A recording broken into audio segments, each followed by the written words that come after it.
We need to talk about Galactus, or, well, Galan coming to Marvel Contest of Champions. This particular image and what the rumours are and, well, what Kabam, confirmed with this, it does bring up a lot of questions. This is why I really would like to see like a motion comic, and definitely with the new champion, like, abilities and stuff that we usually see with the promotional videos that will probably be coming out this week. Yes, a lot of questions as to, is Galan going to be a playable champion, or is it going to be a boss that you would interact with? Because a boss makes more sense to interact with, because you go, okay, well, it factors into the story arc of like maybe Act 8.1 of that being like the big bad that's coming with it. Possibly? And as well with a being of that immense amount of power, and questions as to, there's a staff there with a big world on, and there's a big G, so, I mean, Galactus wears a big G, but this must be Galan, which is the less powerful version. To take you on a trip back in time, Galactus was kind of first put in with like Fantastic Four comic books, but also makes more of an appearance as the Galan version, or that's really kind of explained more in Thor issue 169. Well, you learn a lot more about Tar, where that's where, Galactus, Galan, is from, and they're kind of like on the precipice of dying as a world, as a people, because, stuff happens, there's a big plague, there's something coming, there's Phoenix Force. They decide as a gallantry thing, we're gonna fly our starship into this particular thing that's coming because we're brave people.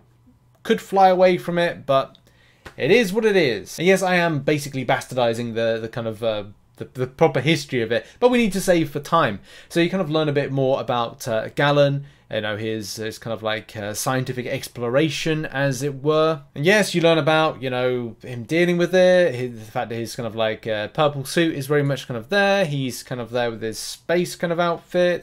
Fatar, we're gonna fly into the big kind of Phoenix Force-y thing that is actually like the sentience of the universe. So yeah, fly into that, because that's a good idea. And over the years as well, like there's been more kind of like adaptions, again bastardization of the kind of like story. And the reason we're mentioning all this is trying to pinpoint where Kabam are putting in this particular character, which is the biggest problem we have when there's leaks, and also Kabam put this right here, like this image out. It conjures up a lot of kind of like question marks as to what period of time we are getting Galactus. Is it close to more the Galan form? Because there was a period of time before Galactus became the World Devourer.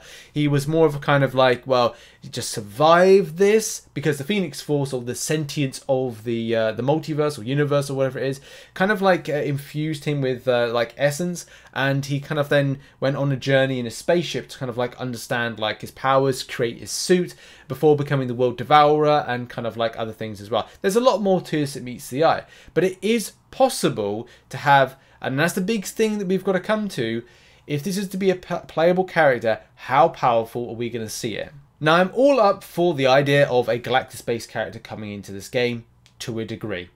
The degree is that I would prefer to see it more as like an end boss. But then do we need the lower bitch version of Galan to become Galactus to then explain why down the line it's going to be a not playable, an enemy boss to go up against, like an Act 8 big bad? But then it does feel a bit weird. And the reason I've put Dormammu on screen is that it's just one of these, I have my reservations based on what they did with Dormammu. The strength of Dormammu, how powerful he should have been but isn't really, and how the kind of like this scaling of things, because look, the whole kind of thing that Kabam say about this whole kind of situation with characters that are in the comic books and are really powerful, and when they come into game they're less powerful, is that they're affected by the ecosystem, the pocket realm university thing that Marvel Contest of Champions universe is. So basically, the universe, the ISO 8 or something to do with that, suppresses the powers and abilities of characters that should be more powerful when they come in.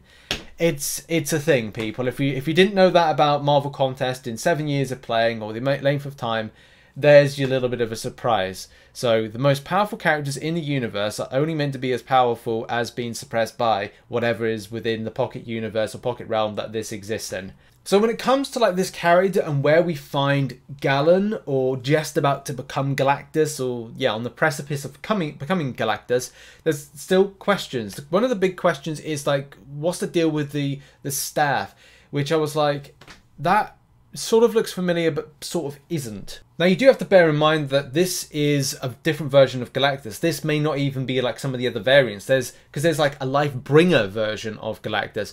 There is a robot version of Galactus. There's so many versions of Galactus that this could be a different version altogether, or albeit like a like normal kind of very kind of like humanoid, but with a like piece of equipment, and that piece of equipment could be something that was given from a celestial. I mean, we're talking about the sentience of the universe and stuff like that. What if that all could be kind of like the essence is actually instead created within this kind of scepter, this staff as it were, as opposed to it being something that's imbued with essence within the character? That is something also to consider, because this is down to Kabam. They can build characters how they want to see them come into game. The reason I go a little bit further to mention that is I went to have a look at some of the most powerful weapons within the Marvel universe, and you know, the usual the Infinity Gauntlet, the Scepter, the blah blah blah blah, the Mjolnir, whatever. There is something called the Ultimate Nullifier, which is something that the Fantastic Four used on the likes of Galactus and as well Thanos. But yeah, I couldn't find anything to kind of like pinpoint the kind of weapon that we see with this particular version of Galan, or this kind of like very early stage Galactus. There's even a video on YouTube called the Top 10 Alternate Versions of Galactus, in order to try and find like a smaller kind of, as I said, Galan version, one that's like just about to become Galactus. It gave me no kind of info, except for maybe the idea that because Franklin Richards at one stage became Galactus, that this could be some sort of like nod version. But I'm going down rabbit holes and I'm not really getting to the facts of the information of like trying to guess what Kabam are up to. So when it comes to this, I'm kind of none the wiser, and I think we do need Kabam to explain where they're going with this particular version. But if I was to hazard any kind of guess on this, I would say this is close to Galan, just after, you know, flying his ship into the Phoenix Force and the sentience of the universe, that it becomes a very kind of like not basic version, but kind of like on the very early stages between Galan becoming like powerful and imbued with the essence of the sentience of the universe, and trying to do stuff like, you know, form his kind of like outfit here, get his kit together, create like a staff or something before he becomes the Devourer. So I think that where we find this particular version of Galactus with bunny ears and Galan, from the destruction of Tar to where he becomes Galactus, boom, slap bang in the middle. I think that's where we largely find this version of Galan that is coming into the game. When we find because when we find Galan after the events of what happened to the sentient of the universe or whatever it is, it says here that like, he recreated Starship for eons as life began to come into existence in the universe, including the races that would give rise to the elders of the universe. Eventually, Galactus Starship was sighted by EC or Eki of the Watchers, an ancient species who possessed vast psionic and energy manipulation powers, who had undertaken to observe the events of the universe. Character drew the starship down and study it, but then, you know, this is the point where it becomes like the hunger, that, you know, the life devourer, the world devourer version. So I think it's like just before this, especially like he's wandering for a while. There is some interesting stuff on the sentience. So what is it called? The sixth multiverse, sentience of the multiverse. So yeah, like that's kind of like an interesting read, because then you find out like that point of where he was imbued with the essence and how he goes further on to kind of, it says at the birth of Galactus, the Devourer of Worlds, but you know, it does pinpoint to, as I said, the point in which he becomes Galactus, and where we find this version is very much kind of like the that early section is what I assume. But as I said, for me, I would like to see more information from Kabam on it, and that's the good thing. And the bad thing is that the good thing is we have a limited time to wait before we're learning a bit more.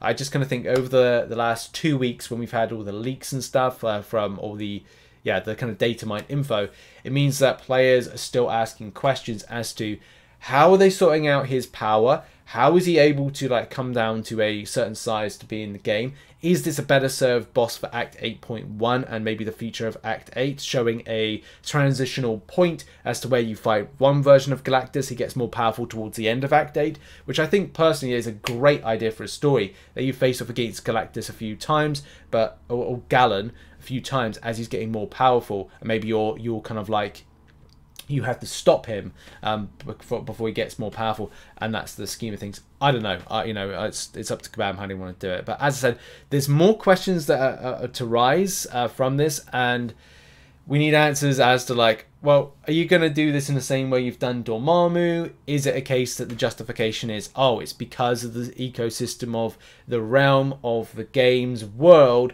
that it then suppresses in the battle world sense, or battle realm sense, the power threshold these characters can have.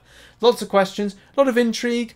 Pretty excited about this, but more on that I'm sure we'll learn in the coming week. What are your thoughts on this particular character as Galan coming in for that first part, and then where we're going with this?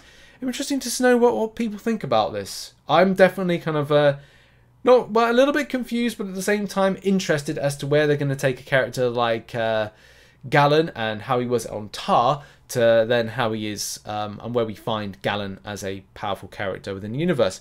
In any case, thanks very much for watching this video. Please do check out some other content which will be located on screen, some of the latest news stuffs, and we've got lots of content still to come this week on the channel. Massive information. Cheers everybody, see you soon, bye bye.